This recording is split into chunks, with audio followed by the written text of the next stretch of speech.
Sa views at sponsors, nagiging peke ang dasal. Ang grasya ng Diyos, hindi nabibili ng views. Hindi ito content para lang sa trending news. Tayo'y magsaya, tayo'y magdiwang ng totoo.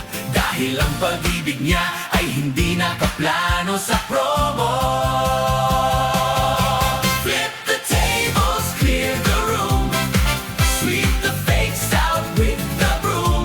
My Father's house is a house of prayer, not a market for the lights you share. Oh, your grace is free, it's not for sale.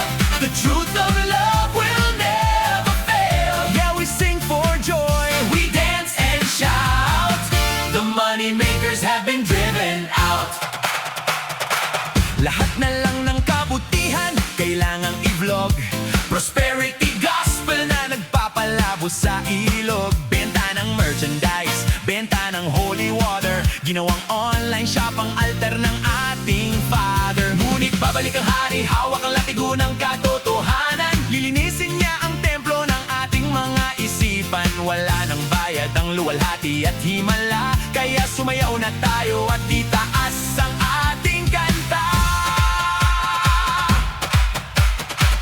Ayon sa Ebanghelyo ni Juan, Kabanata 2, nang makita ito ni Jesus, gumawa siya ng isang panghampas na lubid at itinaboy silang lahat palabas ng templo.